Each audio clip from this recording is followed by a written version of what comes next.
Let's talk about prose today. And I don't mean like prose as in professional, I mean prose as in writing prose. Some authors put a ton of effort into their prose. Some authors, not so much, just want to tell a good story. Some authors actively choose the wrong prose to use.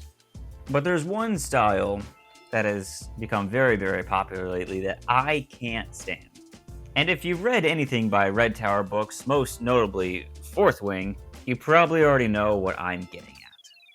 My name is Andrew Valenza. I'm the author of Empire of the Void. That's this poster here. It's a book. It's a really fun book. It's like sci-fi, adventure, romance.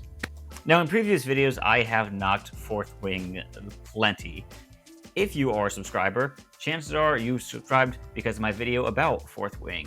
So today, I'm gonna, and the reason why I decided to do this right now was I've been reading Four Ruined Realms,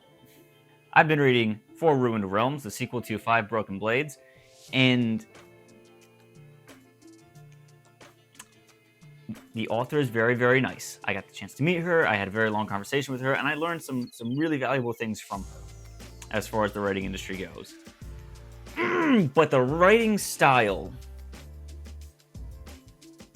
gets so infuriating. Now, I will not hide my bias. Some of my favorite books are Lord of the Rings, Dune, Chronicles of Narnia, and recently Heavenbreaker. I think that book is phenomenal. I like pretty prose. But not everything has to have the same literary style, the same tone, the same prose as Lord of the Rings. That'd be pretty weird. I mean, imagine Cat in the Hat written by J.R.R. Tolkien. It'd be still. Even Tolkien doesn't do Lord of the Rings style for all of his work. For example, I mean, just between The Hobbit and Lord of the Rings, there are a lot of stylistic differences. It's similar enough to be within the same world, but it's very age appropriate for its audience. He also has a series of children's stories, short stories, like The Adventures of Tom Bombadil.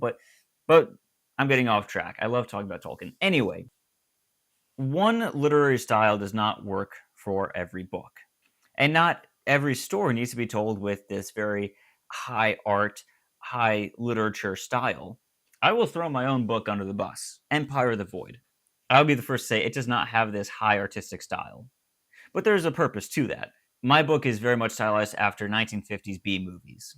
It can be cheesy at times. It takes itself seriously, but it's not overly flowy. It's not overly artistic. It's casual at times. It's how normal people speak, but it's not real. It feels real in the way that, a movie script feels real. Like, these are things, words people may actually say, except for the made up sci-fi words. But there's none of that imperfection of human speech. There's none of that real world, natural imperfection to it. It's very baseline. But as I said, it also takes itself seriously. So why I'm saying this is because, again, while I'm about to knock this, and I'm not knocking Four Ruined Realms or May Corland or Rebecca Yarros personally. This is not an attack on them. But there is this style that I'm seeing way too much of that unfortunately really takes away from the emotional impact of these stories. Let me read a line. So, partway through Four Ruined Realms, one of the characters has a very near-death experience. And because of this experience, we get a number of emotional beats, rapid fire.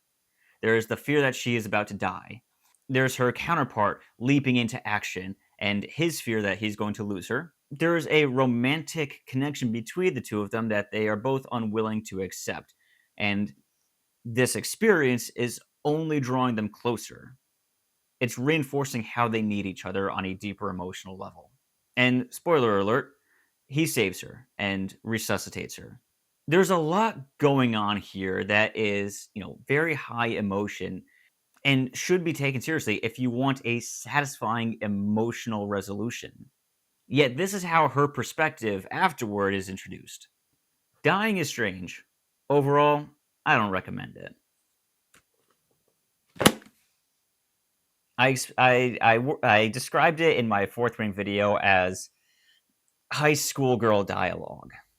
But really, it comes down to this sense of millennial nihilism.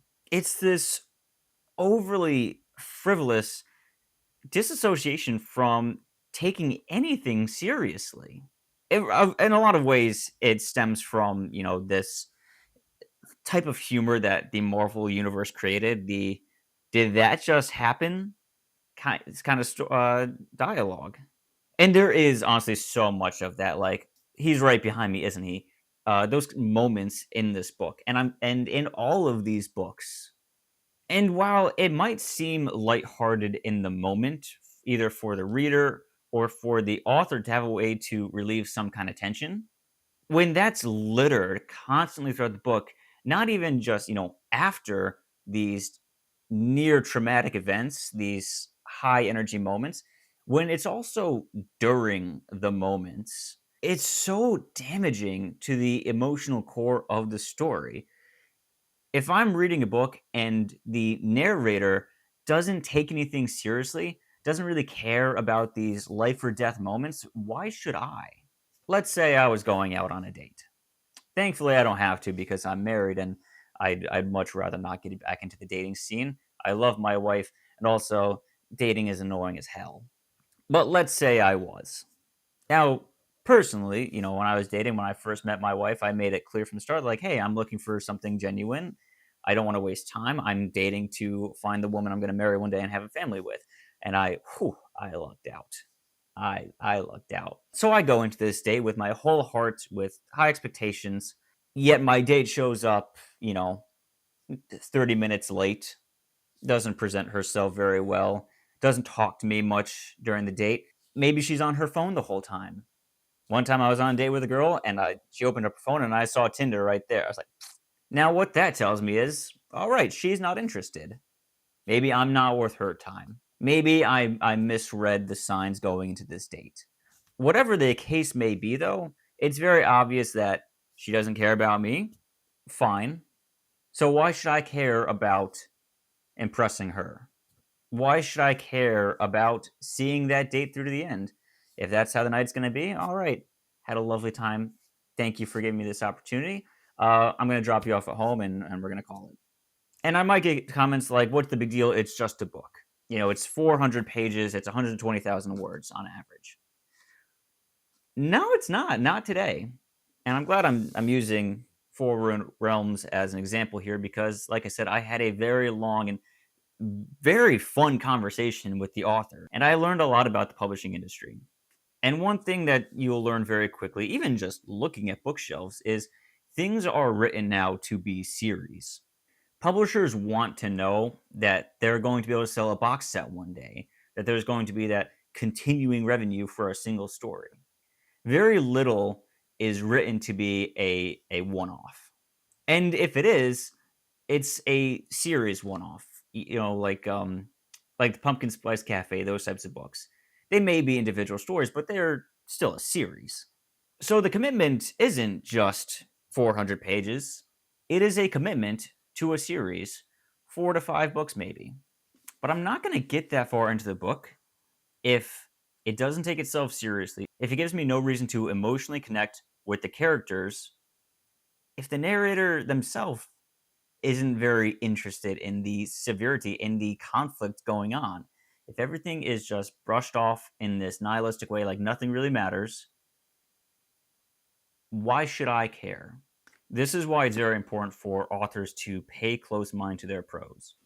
Because lines like, overall, I don't recommend dying, they're not one off sentences. That's the entire literary style of books like this. Every line should be very aware of how serious it's taking its own story. Throw in moments here and there to relieve tension. That's great. Some whole characters, that's their purpose. The comic relief sidekick. It's its own archetype, and it's very effective sometimes. But usually, even those characters know when it's time to take things seriously. And like I said, I really do hate ragging. I'm fine with ragging on Fourth Wing, but I really do hate ragging on May Corlin's work because she is a wonderful woman. She is so nice. She clearly has a passion for this story. I wish though that would show in her prose.